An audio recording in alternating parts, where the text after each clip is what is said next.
नमस्ते, मैं चंदन कुमार मिश्रा एक बार फिर आपके साथ जुड़ रहा हूं और आज आइए कुछ सुरक्षा के बारे में चर्चा करते हैं। कल के प्रस्तुतिकरण में मैंने आपके साथ जीवन के लिए खतरनाक कुछ स्थितियों की चर्चा की थी, तो आज हम जानते हैं कुछ सुरक्षा उपायों के बारे में, जीवन रक्षा उपायों के बारे में।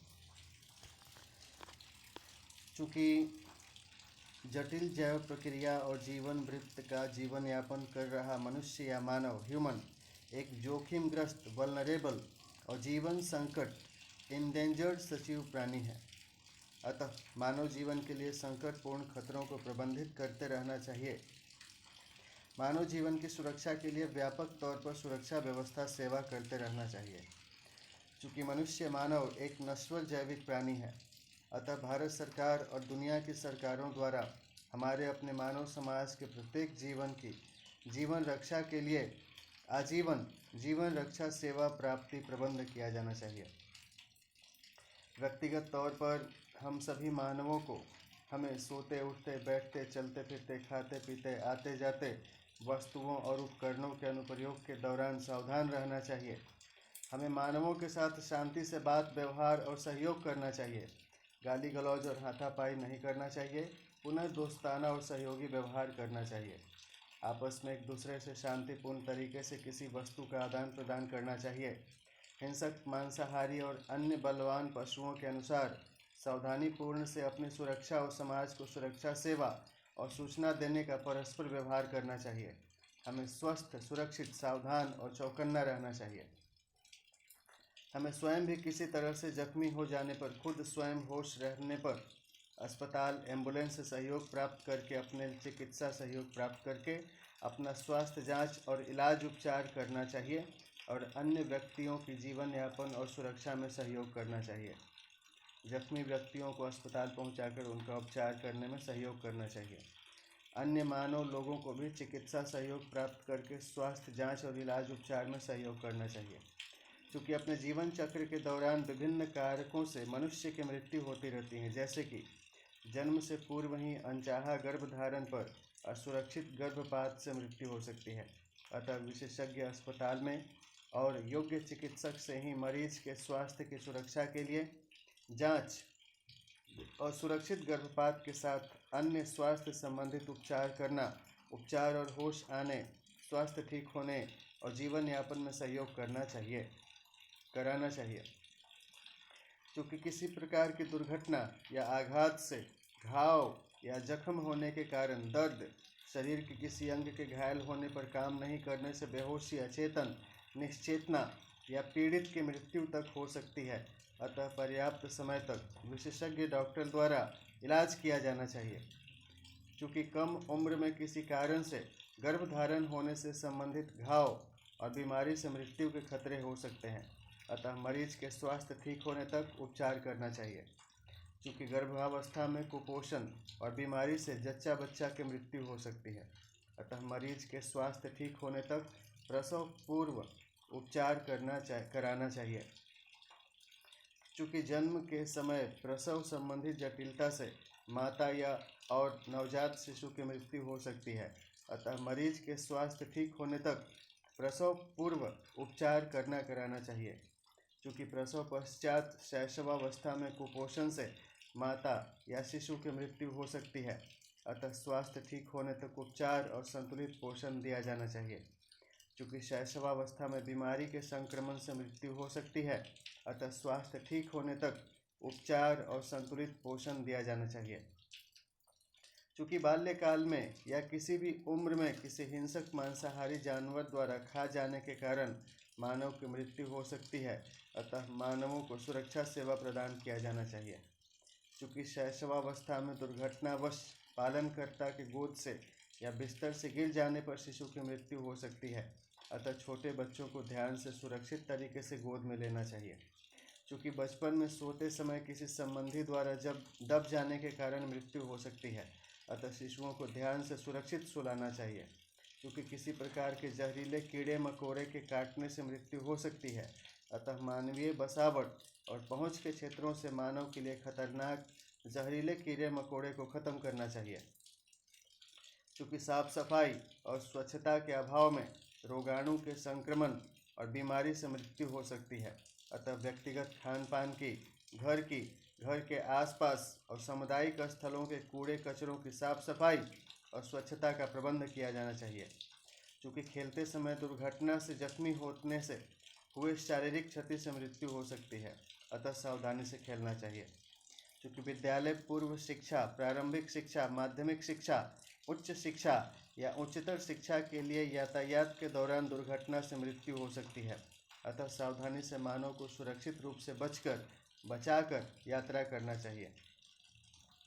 चूँकि बचपन में घर परिवार में मित्रों के साथ खेलते हुए या किसी भी उम्र में पास पड़ोस में जमीन जायदाद की लड़ाई में या षड्यंत्र द्वारा सामाजिक तौर पर किसी प्रकार की दीवानी और फौजदारी विवाद के कारण घातक हमला किए जाने वाली हत्या से मृत्यु हो सकती है, अतः शांतिपूर्ण तरीके से कानूनी प्रक्रिया द्वारा किसी भी प्रकार के खतरनाक विवादों का समाधान किया जाना चाहिए।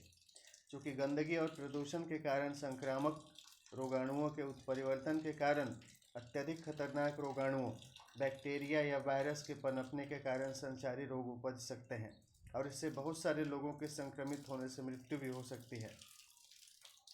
महामारी पनपने के दौरान संक्रामक रोग से रोगग्रस्त होने के कारण होने वाली मृत्यु की रोकथाम और मानवों की बचाव सुरक्षा के लिए संक्रमित मरीजों का टीकाकरण, वैक्सीनेशन और स्वस्थ होने तक समुचित उपचार के साथ पोषण पुनर्वास किया जाना चाहिए। नियमित साफ सफाई द्वारा कूड़े कचरे को खत्म करके गंदगी को फैलने से रोकने और प्रदूषण की रोकथाम द्वारा खतरनाक रोगकारी रोगाणुओं को खत्म किया जा सकता है। इस प्रकार महामारी से हमारा मानव समाज सुरक्षा पा सकते हैं।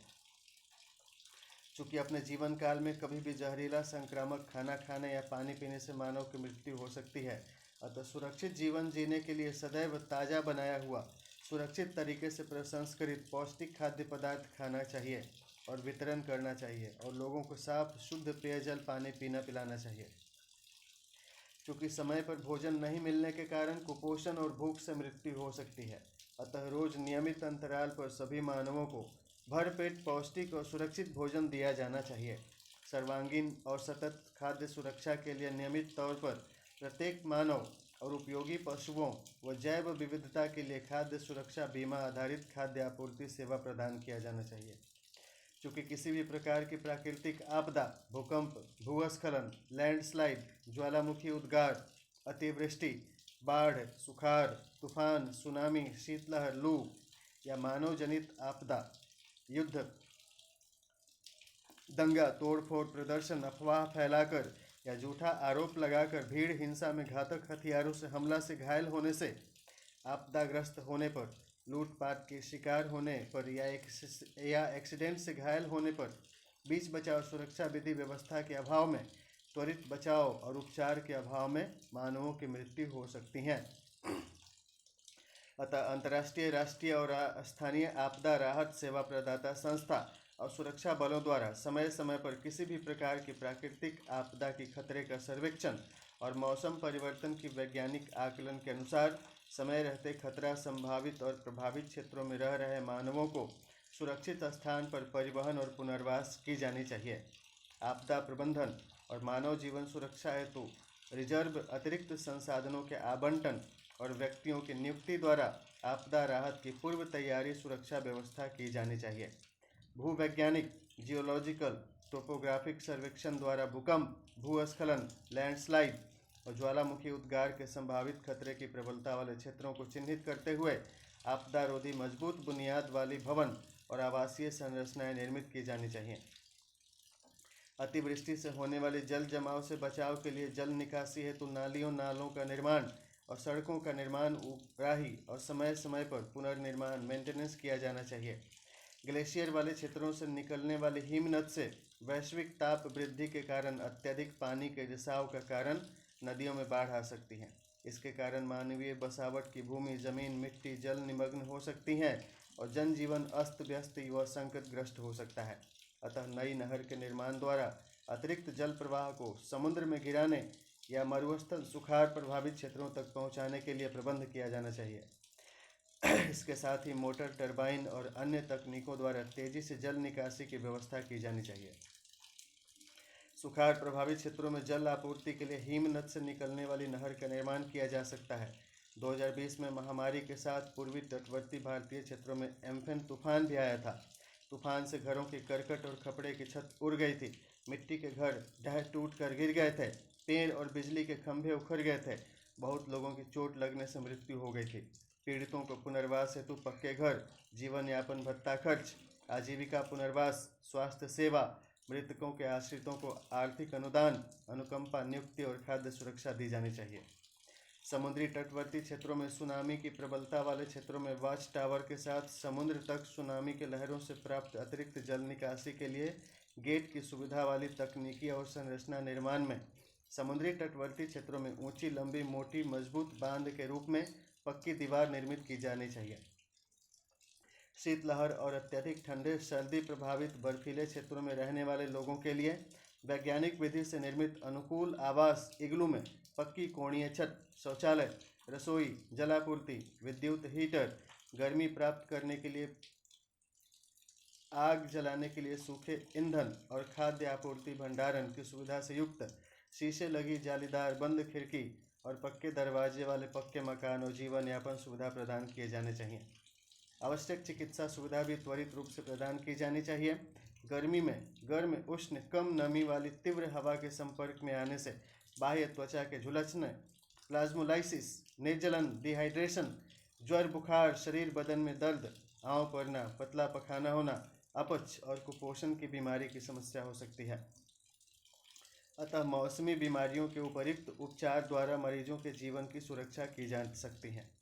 चूँकि मानव जनित आपदाओं के कारण भी मनुष्यों की मृत्यु हो जाती है, अतः विभिन्न प्रकार की मानव जनित आपदाओं का भी तुरंत और अस्थायी प्रबंधन किया जाना चाहिए। किसी विवाद के कारण, असमंजस या नासमझी के कारण हिंसक युद्ध पनपने की स्थिति में तुरंत युद्ध विराम, सीज फायर की घोषणा द्वारा शांति स्थापित की जानी चाहिए। घायल, जख्मी और पीड़ितों का समुचित उपचार किया जाना चाहिए। मृतकों की विधि पूर्वक अंत्येष्टि क्रिया की जानी चाहिए। मृतकों के आश्रितों को राहत, अनुदान और अनुकंपा पर नियुक्ति दी जानी चाहिए। युद्ध बंदियों को शीघ्र रिहा और प्रत्यार्पित किया जाना चाहिए। क्षतिग्रस्त आवासीय और नागरिक सेवा की अवसंरचनाओं का पुनर्निर्माण किया जाना चाहिए। संघर्ष के कारण प्रवास कर चुके लोगों को रिफ्यूजी कैंपों, संयुक्त राष्ट्र संघ प्रशासित क्षेत्रों में सुरक्षित जीवन यापन सहयोग सेवा और पुनर्वास सहयोग दी जानी चाहिए। कहीं भी किसी कारण से दंगा नहीं हो, इसके लिए विवादित मानव व्यवहार नहीं किया जाना चाहिए। सामाजिक धार्मिक सहिष्णुता, सर्वधर्म सद्भाव, कानूनी प्रवर्तन कार्यवाही और शांतिपूर्ण सौहार्द स्थापित करके विधि व्यवस्था स्थापित की जानी चाहिए। न्याय प्रवर्तन द्वारा निवारक और निरोधक देखरेख विधियों द्वारा अपराध की समस्या की समय रहते शीघ्र रोकथाम की जानी चाहिए। पीड़ितों को चिकित्सा और सुरक्षा प्रदान की जानी चाहिए। पर्याप्त मात्रा में सुरक्षा बलों और सुरक्षा तकनीकों, सेवाओं की नियुक्ति द्वारा किसी संवेदनशील सामाजिक समस्या के कारण जनता द्वारा आक्रोश और विरोध या सहमति प्रदर्शन के दौरान दुकानों और नागरिकों सेवाओं के वस्तुओं और निर्माणों की तोड़फोड़ प्रदर्शन की रोकथाम की जानी चाहिए। गृह युद्ध, समाज द्वारा सविनय अवज्ञा, असहयोग, सामाजिक तौर पर जीवन रक्षा वस्तुओं और सेवाओं की आपूर्ति में कमी और जीवन रक्षा संबंधी संसाधनों की प्राप्ति नहीं होने के कारण सामाजिक तौर से अपने दुख और पीड़ा को अभिव्यक्त करते हुए सरकार से अपनी मांग मांगने के लिए सरकारी कार्यालय और प्रतिनिधि से संपर्क द्वारा शीघ्र समस्या का समाधान किया जाना चाहिए। चूँकि किसी दुश्मन, विरोधी, असामाजिक तत्व या अपराधी द्वारा किसी व्यक्ति के विरुद्ध अफवाह फैलाकर या झूठा आरोप लगाकर उसे भीड़ हिंसा में घातक हथियारों से हमला करवाकर घायल करके जान से मरवाने की भी आपराधिक साजिश की जा सकती है। अतः पीड़ित को उकसाए गए हिंसक भीड़ के हमले से तुरंत छुड़ाकर उसका चिकित्सा उपचार किया जाना चाहिए। अफवाह फैलाकर भीड़ को किसी व्यक्ति पर हिंसक हमला करवाने वाले व्यक्ति और हिंसक भीड़ को गिरफ्तार करके उसे दंडित करने के लिए कानूनी कार्रवाई की जानी चाहिए। कानूनी प्रक्रिया द्वारा विवाद का समाधान किया जाना चाहिए। चूँकि किसी दुश्मन, विरोधी, अपराधी, धूर्त द्वारा किसी व्यक्ति पर झूठा आरोप लगाकर भीड़ को भड़काकर उस व्यक्ति पर हिंसक हमला कराकर उसे घातक हथियारों के हमले से घायल कराने पर भी पीड़ित व्यक्ति की मृत्यु हो सकती है। अतः उग्रवादी, धूर्त, दुश्मनी भरी नीयत से किसी व्यक्ति पर धूर्तता भरा शाब्दिक आरोप लगाकर किसी व्यक्ति के विरुद्ध लोगों को भड़काने वाले आतंकवादी व्यक्ति को गिरफ्तार करके उसके विरुद्ध दंडात्मक कानूनी कार्रवाई की जानी चाहिए। चूँकि चोरी डकैती या लूटपाट का शिकार होने पर धन के अभाव में खान पान और जीवन यापन हेतु जरूरी वस्तुओं को खरीदने के लिए खर्च के अभाव में किसी व्यक्ति की गरीबी और भूखमरी से मृत्यु हो सकती है। अतः प्रतिवेदित कारणों से धन के अभाव से जूझ रहे पीड़ित को कानूनी सुरक्षा सेवाओं प्रदाता व्यक्ति संस्था द्वारा तुरंत राहत अनुदान प्रदान किया जाना चाहिए और कानूनी प्रक्रिया द्वारा उसे सुरक्षा दी जानी चाहिए। चूँकि किसी प्रकार की दुर्घटना एक्सीडेंट से घायल होने पर किसी व्यक्ति की चोट और जख्म से मृत्यु हो सकती है, अतः जख्मी को तुरंत उपचार हेतु अस्पताल ले जाना चाहिए। किसी प्रकार की लड़ाई झगड़े हमले की स्थिति में बीच बचाव सुरक्षा विधि व्यवस्था स्थापना एवं त्वरित बचाव और उपचार द्वारा पीड़ित मानवों के जीवन की सुरक्षा की जानी चाहिए। मैं अगले प्रशिक्षण कक्षा में आपके साथ और कुछ सुरक्षा संबंधित विधियों को चर्चा करूंगा। तब तक के लिए आपको चंदन मिश्रा का नमस्कार। ओम नमः शिवाय। श्री गणेशाय नमः। इस प्रस्तुतिकरण के आधार पर आप भी अपना एक प्रस्तुतिकरण तैयार करें।